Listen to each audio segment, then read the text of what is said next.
regardless of your educational level, regardless of whether you know what memory is or not, it applies to you. Your memory is fantastic. No matter what you think about it, unless you're at the level of impairment, you are pulling from such a wealth of experience that you didn't even know you had every single second. There are some memories that stick around with us throughout our entire lives. And it's like some scientists have framed it as mental time travel. If you hear a song, then you're like immediately brought back to the moment when you heard that song for the first time. That's absolutely bananas. Get ready to speed up your journey with the Smart Growth Rocket podcast, hosted by Francesca Cadet.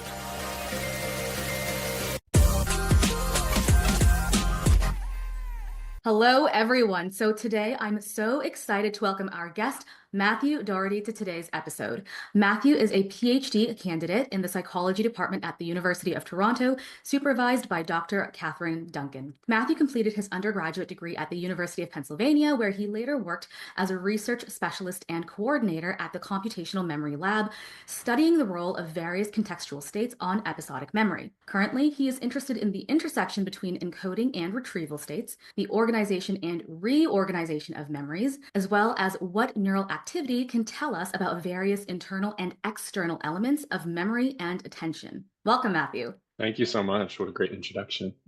Absolutely. You're up to some really amazing and very complex things, but why don't we go ahead and just start off with what you're working on right now? So what is the big question driving your research in the Duncan lab these days? So as you mentioned, I am interested in like the intersection of encoding and retrieval and how that creates memory. We'll get into a little bit of what encoding and retrieval really mean, but right now my research is focusing on the moment of memory retrieval. So when we are looking back in our previous experiences and trying to pull something from memory, I'm interested in what is going on in our environment, in our brain, in our body that contributes to our ability to pull something from memory. A classic example that I use to like frame this problem is if you imagine you're like waking up in the morning, you make your coffee, you go to the fridge to try to get oat milk, you realize that you're out of oat milk. So then throughout the day, you're like, okay, I'm going to go to the grocery store, I'm going to get oat milk so I have it for tomorrow morning. You remember it throughout the day, you go to the grocery store, you remember you need to get oat milk. But then when you're in the dairy aisle, you pick up cheese, you pick up eggs, you forget to pick up oat milk. And then when you get home, you realize that you forgot the oat milk. So like, why do you remember it so many times throughout the day, but then in the moment that you need it most, it's not coming to mind? So that's the nature of what I'm going to be studying going into the later parts of my PhD. Wow. Very relevant and relatable because I feel like I've gone through this exact moment. I'll tell myself, okay, let's say cheese, need cheese. Go to the grocery store, get everything, not the cheese. So very relatable. But let's rewind a little bit. What first sparked your interest in psychology and memory? Was there a particular moment or anything that influenced you and set you down this path? Yeah, I think there are a few things. So I grew up in a pretty big family. I'm the youngest of five siblings. So I always grew up like observing the family dynamics, trying to figure out what was going on at all times. So I think that kind of contributed to the overthinking and like the psychology framework. So going into undergrad, I didn't know what I wanted to study, but I knew that kind of problem solving and scientific thinking was very interesting to me. And then in my first year at the University of Pennsylvania, all first year students are required to take a writing seminar. So the different, like basically the structure of the course is the same across all of these different seminars, where you're reading a book, outlining it, and then doing a series of writing exercises to bulk up your writing ability. But the actual topic of the course material differs. And I was very lucky. I got into a seminar that was focused on a book called Who's in Charge? Free Will and the Science of the Brain. That was written by Michael Gazzaniga, who's one of the founders of cognitive neuroscience. And that book focused on what's called split brain patients. So back in the early 1950s or like early/mid 1900s, the methods of neuroscientific inquiry were not as sophisticated. We didn't have a lot of the neuroimaging abilities that we have now. And these split brain patients were individuals who had epilepsy. And in epilepsy, there's typically an onset zone in the brain where the epileptic seizures start, and then it spreads out throughout the brain, causing these larger seizures. So one way to interrupt those seizures, they thought, was to interrupt the spreading throughout the brain. And there are these different areas of the brain, white matter, which transmit signals across different areas of the brain. So intuitively, scientifically, neuroscientists and neurosurgeons thought if you split the white matter, the area that's transmitting these signals, then maybe the seizures will stop.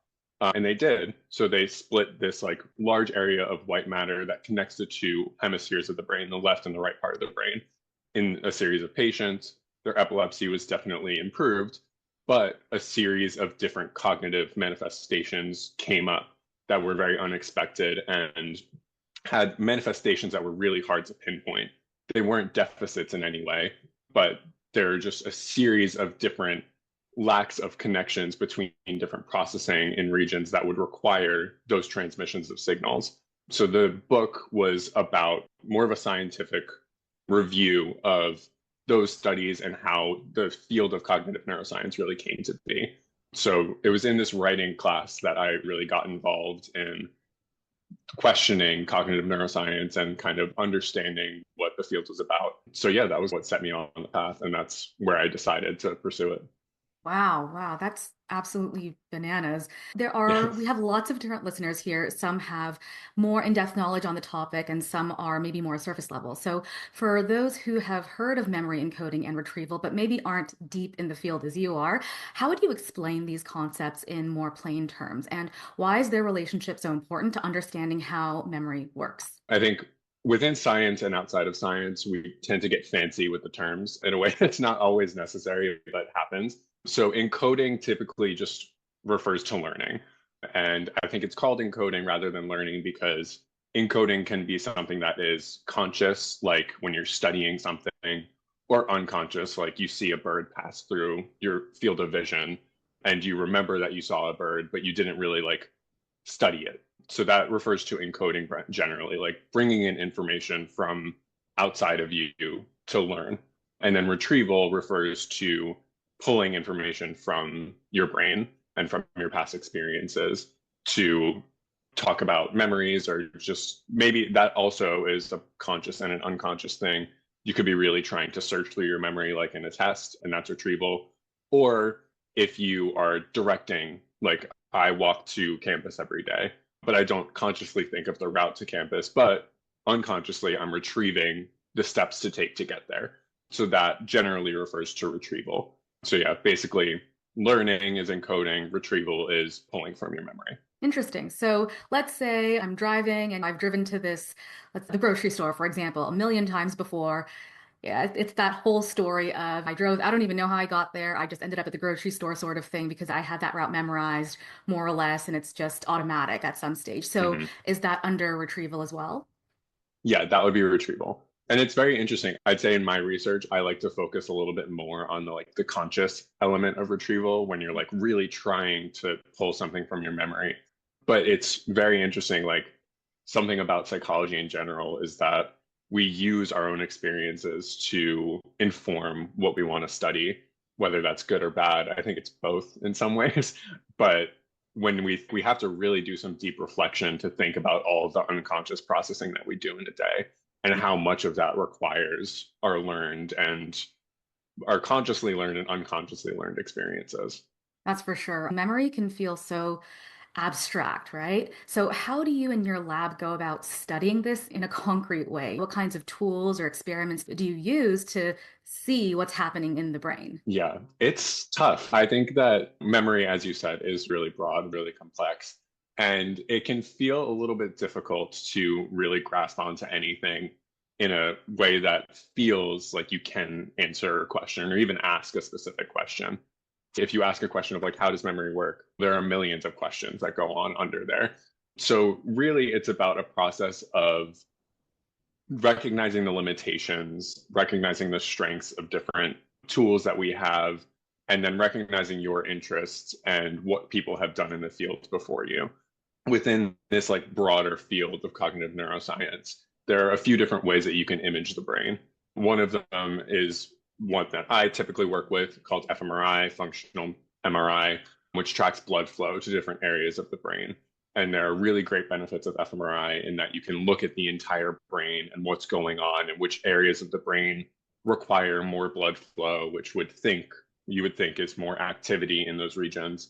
Then there's more of the electrophysiological side, which is more of the electrodes. That's ECG, which can be done on the scalp or intracranially, which is really great for measuring like the temporal, the time-based element of memory, because you can measure the second by second electrical changes, both like at the scalp and inside of the brain. But it doesn't have the same like field of view, the huge, like you can see the entire brain with fMRI. So basically, we have these limitations in how we can study the brain. And then you have to work within those limitations to ask exact questions.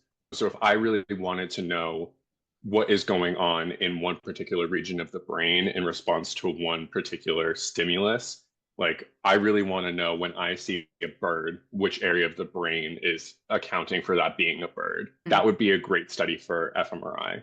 But the blood flow that fMRI studies is a little bit slower than the electrical signaling that we can get through ECG.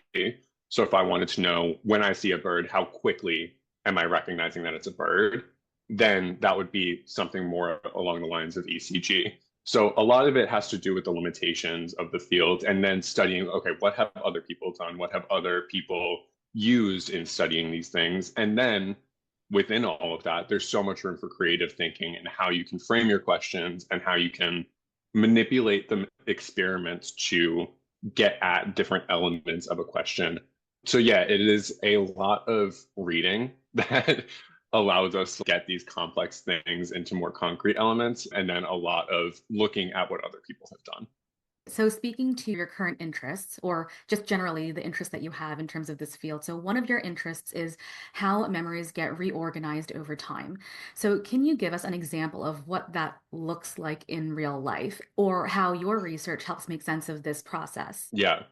So there within the field of memory, one of the most like well-known theories and like most grounding theories of memory, because there are a lot and all of them have their issues and all of them have their strengths. No theory is perfect. Otherwise, it wouldn't be a theory anymore. Is the reorganization of memory. We have this distinction between memories that are episodic in nature and memories that are semantic in nature. So episodic memories refer to basically any lived experience and any memory that you have of a specific episode. So, for example, I went to Tim Hortons before this. I have the memory of walking to Tim Hortons. I remember picking up my drink and walking back. That would be a specific episodic memory. But I also have the semantic knowledge, the generalized knowledge of where Tim Hortons is. And whenever I'm thinking of where Tim Hortons is, I'm not thinking of all of the specific times that I went to Tim Hortons. I just know that it's there. So semantic memory is that just I know that it's there. It's my general knowledge. I know that the sky is blue. So the reorganization that happens is that all of your episodic experiences over time, over exposure, become your semantic memory. So if I were to be asked what color the sky is, I wouldn't have to draw on all of my experiences of going outside to say it's blue.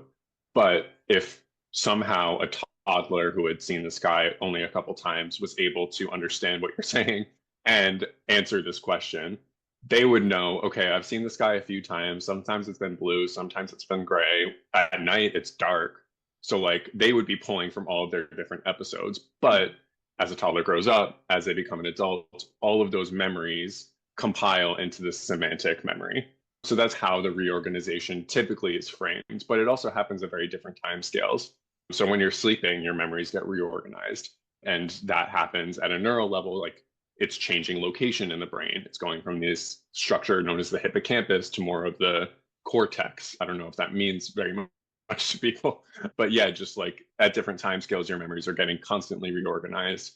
And it's very interesting to understand like when is a critical point for a memory becoming accessible versus becoming like more of a semantic knowledge. Oh, this might sound maybe weird, but is there a specific moment where a memory goes from that episodic to semantic? And can you actually see that? I don't think so. Okay. But it depends on the memory. There are some memories that stick around with us throughout our entire lives. And it's like some scientists have framed it as mental time travel. If you hear a song, then you're like immediately brought back to the moment when you heard that song for the first time. And that type of episode it may influence your semantic knowledge. It may influence, if I heard this song, I know it's a 1980s song. I don't know that I would remember the specific date that I heard it for the first time or that I learned that it was a song from the 80s. But it's like it's contributing to that knowledge, but also you have this episodic memory connected to it. So, like memory by memory, we don't really know. So, there's not really a general answer, which makes it complicated, but also very exciting. That's a general overview of the field in general. It's complicated, but it's also really exciting because of that. So now going to or talking a little bit about your past experience. So you've worked at both UPenn's Computational Memory Lab and now the Duncan Lab at the University of Toronto, as I mentioned very briefly in that blurb I had at the beginning. So what have been some key takeaways from those experiences and how have they shaped the way you approach your research today? Yeah, I was at the Computational Memory Lab for just under 3 years, and I've been at the Duncan Lab for just under 2 years. And both of them have been such tremendous learning experiences, both in how I do my own work and how I manage my own life, and how science is done on a larger scale. So at the Computational Memory Lab, I was right out of undergrad. So I had a few undergraduate research experiences, but as is typical with a lot of undergraduate research experiences, it was primarily focused on collecting data. I didn't do a ton of thinking about theory or like what questions I would want to ask. And I graduated in 2020. So I didn't know I was going to go into research. I thought I was going to go and find a corporate job, but there were no jobs. So I ended up in a research lab and I was like, all right, let's see how this goes. And I learned so much about just the like amount of knowledge you have to gather and learn on a day-to-day basis, no matter where you are in your scientific career. In the earlier days, I was learning that I needed to bulk up on my coding experience and I needed to learn a lot about how to analyze data. And then in the later days, I learned that I needed to think bigger. I needed to think more about the theoretical implications of my work. And something that I took away from these two different experiences also is like how the process of science is done and how much that changes in an era where we're able to collect so much data.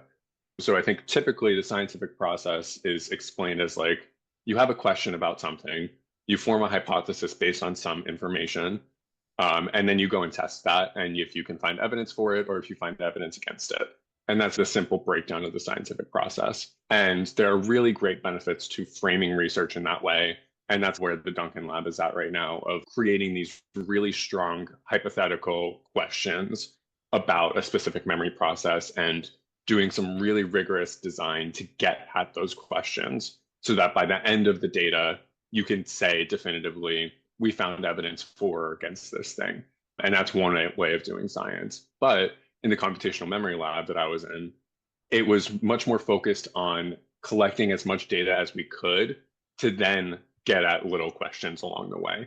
So if you frame an experiment very broadly, you may not have as definitive answers when it comes to hypotheses, but you can ask a lot of different questions and get 80% of the way there. And that is a very popular way of doing science, a data-driven approach, a lot of people would call it, as opposed to a hypothesis-driven approach. And obviously my opinions are not they're not comprehensive of the whole field. And I definitely have a lot to learn now. But those two experiences were just like, oh, wow, there are such different ways about going about science. And you can answer questions in so many different ways that you should never feel boxed into one specific method. And a lot of our listeners might be interested in pursuing grad school or maybe even a PhD someday, or maybe they just want to get some general research experience. So what advice would you give to someone who is trying to figure out if research is right for them, if grad school is right for them, maybe even a PhD? Yeah, it's tough. It's a really hard decision to make. And like I alluded to earlier, I didn't think I was going to go into research after my undergrad, and I just found my way in. And then when I was applying for grad school, it was really just let's see if this happens. It seems like it's the logical next step, but it doesn't have to be. And I ended up finding a mentor that I really connected with and a lab that I really connected with. So along the way, I questioned myself a lot, but I ended up in the right spot. So I think my advice to anyone who is interested in this is to follow your interest and to trust your interest. I had a lot of instances of I am interested in how science is done. I'm interested in the data collection. I'm interested in the data analysis, but couldn't I be doing something else that makes me more money. I was always like, okay, yeah, I'm interested in this, but I could be interested in something else as well. And ultimately, I found myself in the path that I feel I'm supposed to be in, but I could have ended up in a lot of other paths. But I didn't have a great knowledge of, oh, yeah, my interests really are in kind of these big questions and like how to get at these different questions. And I really like working on my own as well. So like grad school is a great opportunity for that. There's also great opportunities for collaboration. And within that vein, also trust what you don't like. If you have done something, tried it out, and you know that it's not for you, don't try to force it. Learn from it, reflect on your experiences, understand what about it you don't like, understand what about things you like, and then attack what you like. So I'd say at a kind of a broader level, trust your instinct. In regards to getting more concrete, try to connect with as many people as you can, read a lot, try to bulk up your abilities as much as you can. We live in a very digital age. We live in the age of AI. If you can, try to put AI to the side as much as you can, build up those skills. And yeah, I think that's like the most concrete stuff. Yeah, yeah, for sure. And now just shifting gears a bit to burnout, just because burnout can be very real in any field, in your field. So, how do you personally manage that mental load of research and what keeps you grounded? Yeah, it's tough. It's a big topic of conversation in our lab, and I think in a lot of labs. Research involves these really big questions. And also within research, typically you have multiple projects going on at a time. So, for example, I just finished writing one paper and I'm submitting it to journals now. So that's now to the side. And I had this other project that was on the back burner and I was keeping my eye on it. But once I focused a little bit more on the submission process and getting to my final stage with that other project, because my eye wasn't on this other project, even though nothing was happening, the question just felt like it was getting bigger and bigger. And because these questions are really big and really complex, that can just feel daunting. It can feel like the question is bigger than anything that you can do. So something that I really need to do in order to get any work done is to break up these big complex questions into really achievable little bits. What can I do today that's going to help me move forward in this project? And it doesn't have to be, I don't have to figure out the answer to every single step along the way as it happens. I just need to make a little bit of incremental progress. And by breaking down those bigger things into really small, manageable bits, you get somewhere further and it feels like it's not overtaking you and it feels like it's not becoming bigger than you. So, yeah, I think like really just making things achievable is ultimately the biggest thing and trying not to think that any project is beyond what you're able to do. You're able to do something to get somewhere better, regardless of where you're starting. For sure. And now looking ahead into the future, what does the future look like for your research, and how do you hope your research might make an impact? It's tough. Science is really cool, in my opinion, and science has the potential to impact all of our lives. But it's also a really huge undertaking to make something that is applicable to everybody and immediately applicable to everybody. When it comes to these high impact papers where we understand something that we didn't formally understand and everyone can take it and run with it, there are so many bits of research that have to go on in order to get to that big finding. And those little bits of research won't necessarily have that same larger impact on a cultural level. Each paper has 50 to 100 citations, maybe even 200 citations. Each of those contribute to the larger finding. And then when you go to the next paper, there are 200 more citations. So that's all to say, it's hard to make an impact that is felt by a larger culture. So I've framed it to myself because it can feel very like a source of burnout if your main like hope is that, or expectation for yourself is that you're going to make something that has immediate impact to a large population of people. It's hard to do that. So what keeps me grounded and what keeps me going forward and motivated is I want to be able to do science that is rigorous, neat, and complete. And I want to be able to communicate that to everyone who has different experiences across life because I'm studying humans. We're all humans, regardless of your educational level, regardless of whether you know what memory is or not. it applies to you. My previous study shows that like recent experiences of familiarity boost your ability to retrieve memories. Are you Mm. going to take that and use that in your everyday life? Maybe not, but it helps us understand memory. And it could help you understand why you may forget milk at the grocery store. One of the main things that people tell me when I say I study memory is, oh my God, you need to study me. My memory is so bad. And some people don't have great memory. It's a spectrum, but memory is imperfect. And it shouldn't be something that, unless you're getting to a level of cognitive impairment, you shouldn't be battering yourself for not being able to remember certain things. It's natural. Our memory is imperfect for a reason. So if I can communicate my science on a one-on-one level in a way that's understandable and that someone can think, oh, maybe that's why I'm not remembering something, then I feel like I've done my job.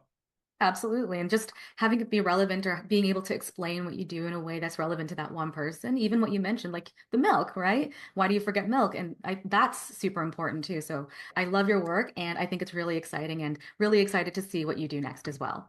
Now, I Thank you. usually like to wrap up with what I consider to be a fun question. So here's mine for you. If you could design a memory themed cafe, what would be on the menu and what kind of experience would you want visitors to walk away with? Yes. So this was a tough one, honestly. I love cafes. I do a lot of my work in cafes. I used to be a barista before I was a scientist. They're similar, honestly, just Are they? concocting different things. It's kind of like how baking is a science. Cooking is an art, baking is a science. I think the art of lattes is more of a science. Yeah. That's the way I see it. But anyway, it dovetails from the point I was making before about like how much of our experiences and our like previous our lives and our memories influence our day to day without us knowing about it. And despite that, we could still feel like we're failing to remember things, even though it's natural to forget. And a lot of the things that we remember aren't things that we're consciously thinking of all the time. So if I were to like create a memory themed cafe, I think it would be more of like a surreal, like art thing. Bear with me. There would have to be a lot of technology that would be in place before we can get to this, but it would be a pretty normal cafe, something that you've been to a lot of times before. And I walk into my favorite cafe, I know what I want to get. I know what the things that are good are. I know the things that I don't like. I know the pastry that I want. I know where it is. I know how long I'm going to wait in line, all of these things. But I'm not always thinking about that. So if I were to create a memory themed cafe, I would love it if every single part of that experience, you could see previous versions of yourself making those decisions in real time. So like I go to my favorite cafe all the time. If I could see all of the times that I made a decision that like led me to my current experience where I'm like walking in, knowing exactly what I want to do, knowing where I want to sit, knowing where the sun hits at that seat at that time without thinking about it. If I could see all of the versions of myself that created that knowledge, that would be so cool. And it would give me a deeper appreciation for what is going on in my brain that creates my day to day life. And it would just, I feel like it would be a really cool way of showing someone that, like, your memory is fantastic. No matter what you think about it, unless you're at the level of impairment, you are pulling from such a wealth of experience that you didn't even know you had every single second. So that would be my like surrealistic memory cafe. That's so cool. And you know what? I have to ask, do you have a favorite drink at your favorite cafe? Yes, it changes a lot. I'm originally from the States. I'm feeling like a true Canadian now because my favorite drink is an oat milk iced latte with maple syrup. Oh, Um, yes. that's it's become my favorite very quickly. Oat milk, maple syrup. Can't go wrong. Yeah. All right. Now, if we want to learn a little bit more about you, about your work and your research, where can we go? You can head to the Duncan Lab website, duncanlab.org, but just look up Duncan Lab, University of Toronto. I post updates to my LinkedIn every once in a while, Matthew Dougherty, and then I'm on Blue Sky now. A lot of the academic community is moving over to Blue Sky. I'll post like major achievements there, little milestones about papers and stuff. But otherwise, if you're interested in research, feel free to reach out.